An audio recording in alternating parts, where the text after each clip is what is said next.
শিক্ষামন্ত্রী যেইভাবে বলছে এতে প্রত্যেকটা বাচ্চাই নার্ভাস হয়ে গেছে। মানে টিচারদের প্রতি যে নির্দেশনা হার্ডলি খাতা দেখা, ওটা নিয়ে আমরা একটু অরিড আছি। তারপরে শিক্ষামন্ত্রীর এই যে নির্দেশনা, প্রত্যেকটা বাচ্চা কিন্তু প্যানিক, প্রত্যেকটা বাচ্চা প্যানিক, এবং সঙ্গে সঙ্গে অভিভাবক যারা তারাও প্যানিক।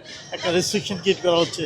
আমি মনে করি যে আসলে ওদের অ্যাটলিস্ট এই বেসটার প্রতি একটু সিম্পেথাইজ থাকা উচিত, তারা যেহেতু ফার্স্ট বোর্ড পরীক্ষা দিচ্ছে। যে ওরা তো এখন পর্যন্ত বোর্ড পরীক্ষা পায়নি, তাছাড়া ওরা 9 পড়েছে এক কারিকুলাম, 10 আরেক কারিকুলাম, এর আগে 2 বছর মূল্যায়ন ছিল। এখন যদি ওদেরকে মানে টিচারদের প্রতি যে নির্দেশনা হার্ডলি খাতা দেখা, ওটা নিয়ে আমরা একটু অরিড আছি, কারণ বাচ্চারা একটু ঘাবড়ে যাচ্ছে। তো তারপরে আশা করব যে সরকার হয়তো একটু মানে ওদের দিকে সুদয় দৃষ্টি দিবে আর কি। প্রিপারেশন খারাপ না, কিন্তু ওরা তো 1 বছরই নিছে, যে পড়াটা 2 বছরে পড়বে ওরা 1 বছরে পড়ছে, যদিও শর্ট সিলেবাস। তারপরে স্কুলগুলো থেকেও যে খুব বেশি ইনিশিয়েটিভ নিছে তা বলবো না, বাচ্চারা নিজেরাই যতটুকু পারছে পড়ে আসছে আর কি।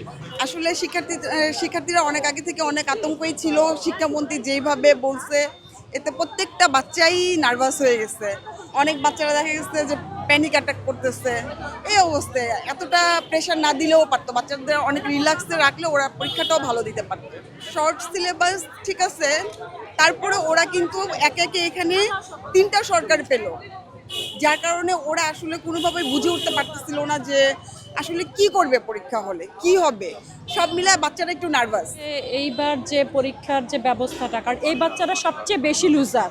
হ্যাঁ, এরা পরিবর্তিত একটা পরীক্ষা ব্যবস্থা এর আগে ছিল, সেখান থেকে তারা আবার একটা পরিবর্তিত ব্যবস্থার মধ্যে আসছে। তারপরে ক্লাস 9, তারা কিন্তু ক্লাস 9-এ পড়ে নাই, ক্লাস 10-এ তারা পড়ে এসএসসি সিলেবাস কমপ্লিট করছে এখন। তারপরে শিক্ষামন্ত্রীর এই যে নির্দেশনা, প্রত্যেকটা বাচ্চা কিন্তু প্যানিক, প্রত্যেকটা বাচ্চা প্যানিক, এবং সঙ্গে সঙ্গে অভিভাবক যারা তারাও প্যানিক।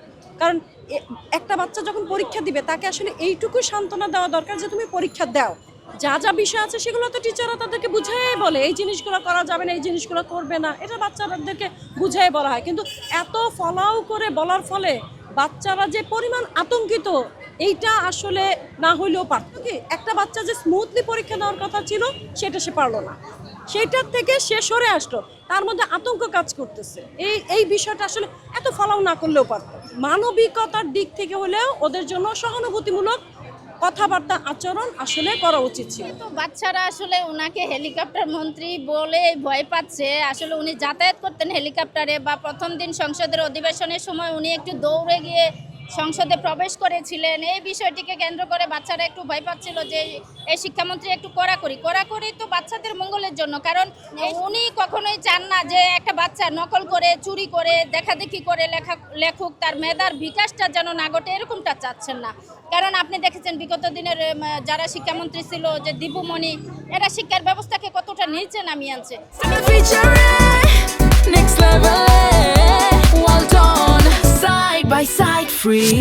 পরীক্ষার পরিবেশ ভালো, নো ডাউট, বাট এই বাচ্চাগুলো বা যারা পরীক্ষা দিচ্ছে ওরা কিন্তু পিএসসি পায়নি, তারপরে ক্লাস 8-এ পরীক্ষাটা পায়নি, ওরা ফার্স্ট টাইম বোর্ড পরীক্ষা দিচ্ছে।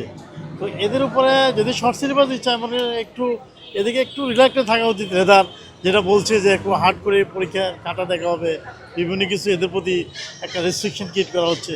আমি মনে করি যে আসলে ওদের অ্যাটলিস্ট এই বেসটার প্রতি একটু সিম্পেথাইজ থাকা উচিত, তারা যেটা ফার্স্ট বোর্ড পরীক্ষা দিচ্ছে।